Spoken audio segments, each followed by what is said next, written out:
So, I have done a video, obviously, that kind of touches on the issue with the anti-vaccination movement and their wonderful idea of, autism and autism spectrum disorders, and their links to vaccinations. But it's quite strange because I, and probably many others, have had sort of fascinations with it because it's such an interesting condition. Now, I don't mean in how it's portrayed in the media, because often the media's very flippant and wrong. Granted, I will give credit the fact that they're trying, at least, to portray it. But not everyone is Dustin Hoffman in Rain Man, or even Sheldon Cooper. To be honest, they are more a minority. So again, should we be doubly happy that Hollywood's portraying the minority? Well, no, we shouldn't. Because they're portraying the marketable autism. That's the difference. I mean, even most high-functioning sort of people with autism, and even if they've been able to get, degrees or whatever, the other aspects of the disorder will often make it much harder for them to get the same job as someone without, an ASD. Because it isn't just, I have these weird little quirks, but I'm really clever. It'd be brilliant. No one in the right mind would not want it. It would be the desired thing, and unfortunately it sort of has become a desired thing because of that. There are many people sort of self-diagnosing, and okay, because of its comparative, recent discovery, if you will, then there was a period where people had to self-diagnose because doctors weren't aware of it. They weren't being trained in it, how to look for it. So it obviously came down to the people and the families to actually go, I've read this, and even teachers. I've seen some cases where a teacher's kind of gone, I read this article actually, and it sounds like you. And then that article's been taken to a doctor and they've just been flummoxed and just gone, but I don't understand. You can't have it because you're a woman. There have been cases, literally, where it's like, but you're a woman, you can't have this. Because it is seen more as a male situation. I've kind of come to a lot of my fascination because there are crossover elements in some ways with BPD.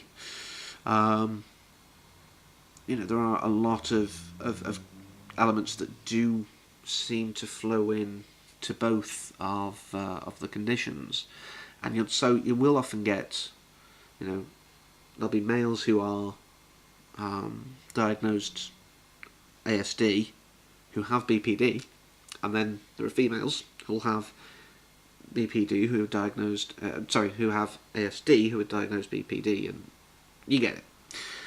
They'll generally go, oh, you're a woman, so you must have BPD. You're a man, you must be ASD.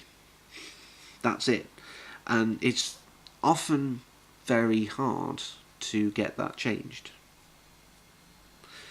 It's a bit of an uphill struggle in a lot of cases from things I've read and seen.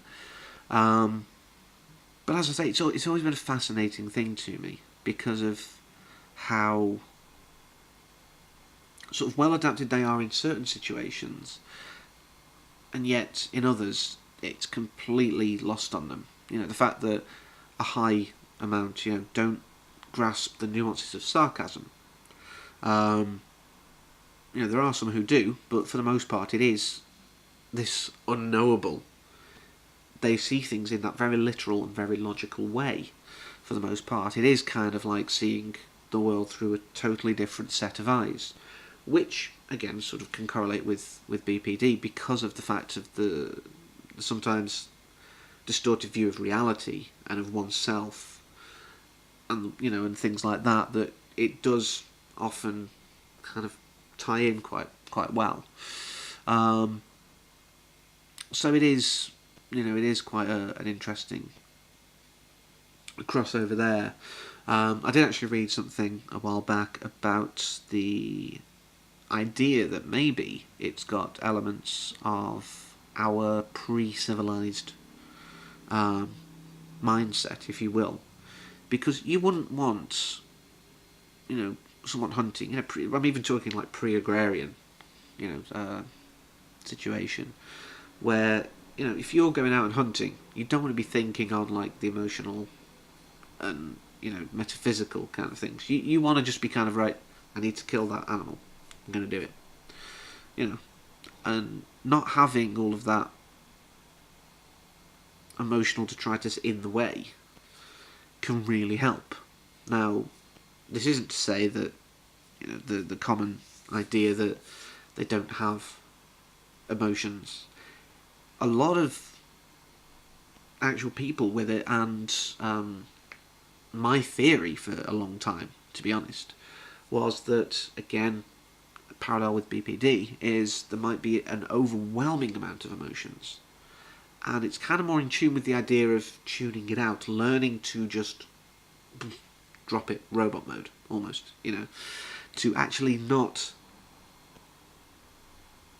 experience it properly. And that, to me, is a massive,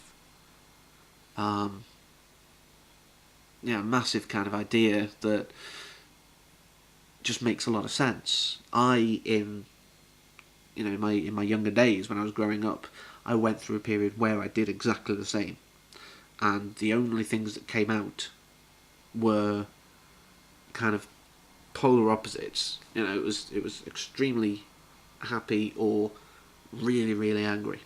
Sort of massive temper blowouts, because it would all be stored and bottled up and not reacted to. So, it's quite an interesting thing where I can see that. I understand that better than not having emotions. I understand the idea of basically kind of going, I'm not feeling this. I cannot deal with this right now. This is going into a box.